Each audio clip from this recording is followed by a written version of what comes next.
I had worked on cruise ships for 3 years, but nothing prepared me for what happened on the Celestial Dream. It was the last night of a week-long voyage. The passengers were drunk, the staff exhausted, and the ocean was strangely calm. Too calm. No wind. No waves. Just a vast, black mirror stretching endlessly. At 2 a.m., I was heading back to my cabin when I heard it. "Man overboard."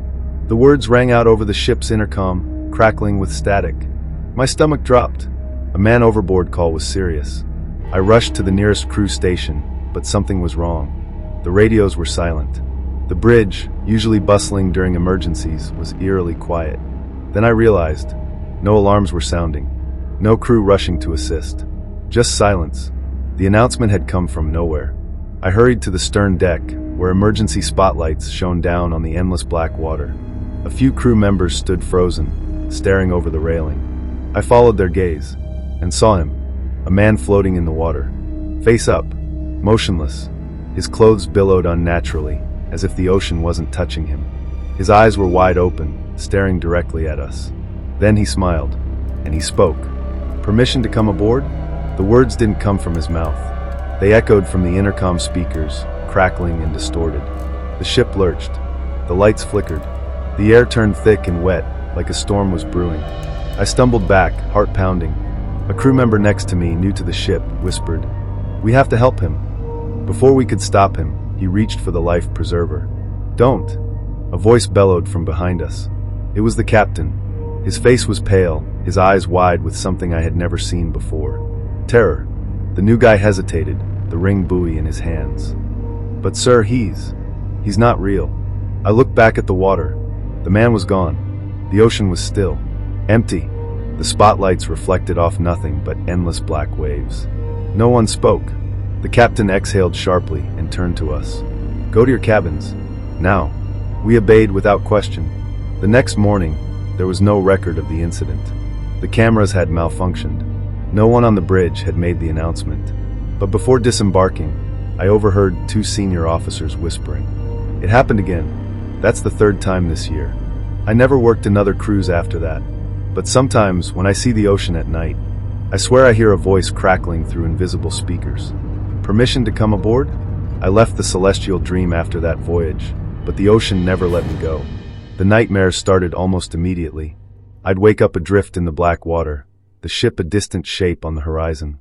A voice, crackling distant, would echo across the waves. "Permission to come aboard?" Each time, I'd wake up drenched in sweat, my ears ringing like I had just heard the intercom in real life. But then the real disturbances started. The first sign.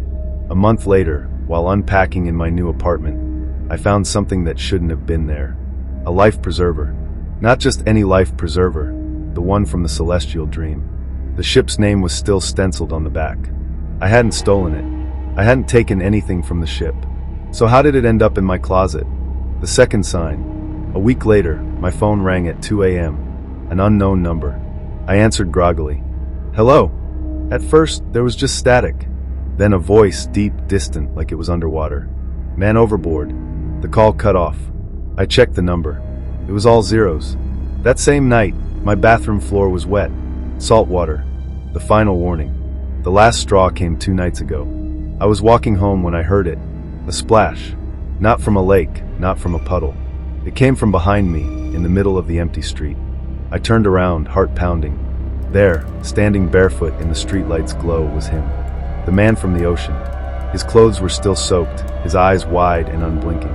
Water dripped from his fingers, pooling at his feet. Then he grinned, and I heard it. Not from his mouth, but from the sky, from the power lines, from every crackling speaker in the city. "Permission to come aboard?" I ran. I don't remember how I got home. I don't remember locking my door.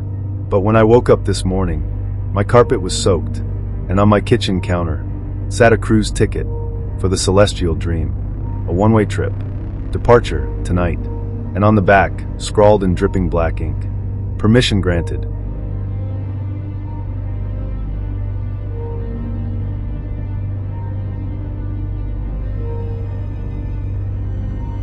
Working on a cruise ship isn't as glamorous as people think. Long hours, small cabins, and guests who treat you like furniture. But nothing prepared me for what I saw on the Ocean Pearl.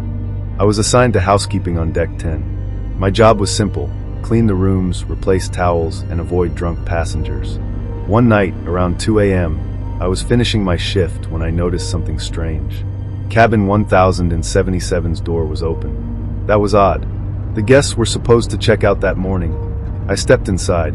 The room was spotless, bed made, no luggage, no sign that anyone had been there. Except for one thing. A single passenger card lay on the desk. I picked it up. The name read, Daniel Kessler, room 1077. I frowned. That name sounded familiar. Then I remembered. I had cleaned this room 2 days ago. The guest had left the ship at our last port. So why was his keycard still here? A chill ran down my spine. I dropped the card and turned to leave. That's when I saw it. The bathroom door was open, and someone was standing inside. A tall man in a crew's uniform, dripping wet, his head tilted forward, his face obscured by dark, soaked hair. I opened my mouth to scream. The lights went out. The air turned ice cold. I backed away, my breath coming out in ragged gasps. The bathroom door creaked open wider. Then, in the pitch-black room, I heard it. A slow, rasping breath. Then a whisper, wet, gurgling wrong. I never checked out. The lights flickered back on. The room was empty. The bathroom door hung open, water pooled on the floor. The keycard was gone. I ran. Told my supervisor. He went pale but said nothing. Just told me to forget it. But I couldn't. So I did some digging. Daniel Kessler had been a real guest. 10 years ago, he had fallen overboard one night, and his body was never found. Yet somehow, he still wanted his room cleaned. I tried to move on. I really did. But after that night in room 1077, things got worse. Every time I passed that hallway, I felt watched. The air was always colder there, the carpets damp, even when no one had stayed in the room for weeks. Then the doors started unlocking by themselves. I'd finish my shift, walk past, and click, 1077's door would slowly swing open. Each time, the room was empty. Each time, I told myself it was just the old ship creaking. But deep down, I knew better. Then one night, I woke up drowning. Or at least, that's what it felt like. Water filled my lungs. My sheets were soaked. I gasped, flailing, but there was no water. Just me in my tiny cabin, drenched in sweat. I barely slept after that. But the final sign came 3 nights later. I was walking past deck 10 when I heard the shower running in 1077. The room had been empty for days. I stepped inside. The air was freezing, thick with steam. The bathroom door was ajar. The shower was running. Someone was inside. I took a shaky step forward. The shower curtain was drawn. A shadow stood behind it, motionless, waiting. I reached out with a trembling hand, and the curtain ripped open. The lights flickered violently. The water turned black, and standing there, drenched, grinning, was him. Daniel Kessler. His skin was pale, bloated, waterlogged. His eyes were dark pits, his crew's uniform dripping with seawater. And in his bloated, pruned fingers, he held out a guest card. My name was printed on it. "Your turn," he whispered. The lights went out. I don't remember running, but somehow I ended up outside, gasping, shaking. The door to 1077 was shut. The next morning I quit, left the ship at the next port, but the nightmares never stopped. And last night, when I went to my mailbox, there was an envelope. Inside, a crew's keycard, 1077, Daniel Kessler, Guest Services. And on the back, in dripping black ink, "See you aboard."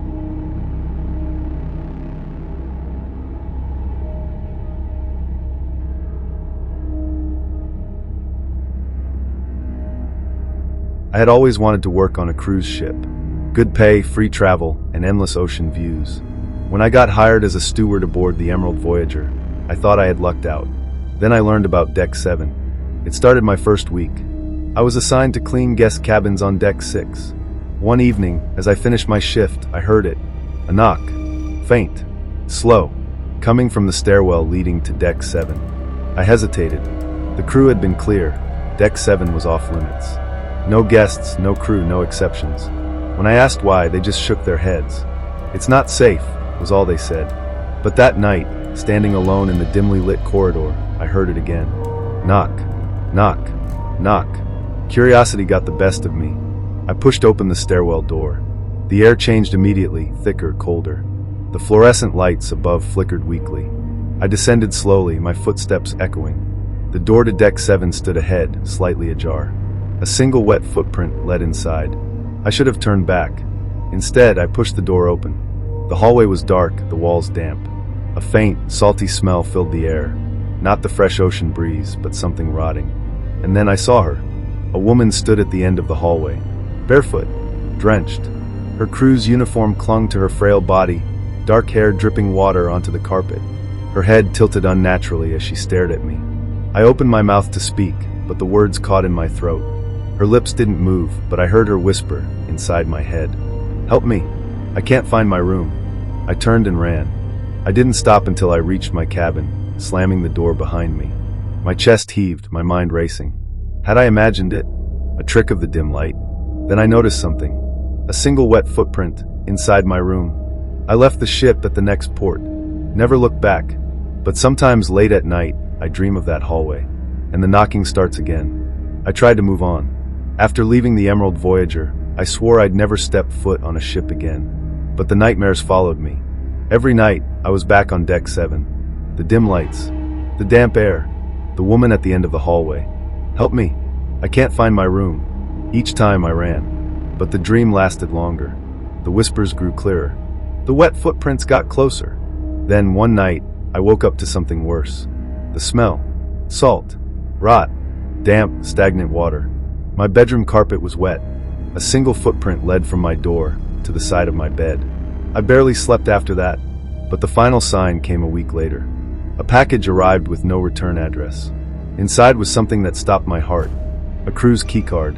My name printed on the front. But not for my old cabin. It was for room 713. I never had a room on Deck 7. I stared at it for what felt like hours. My fingers trembled as I turned it over. Someone had scratched 2 words onto the back. "Found you." I moved the next day. Changed numbers. New apartment, no water nearby. But deep down I know. I didn't escape. And sooner or later, she'll knock again.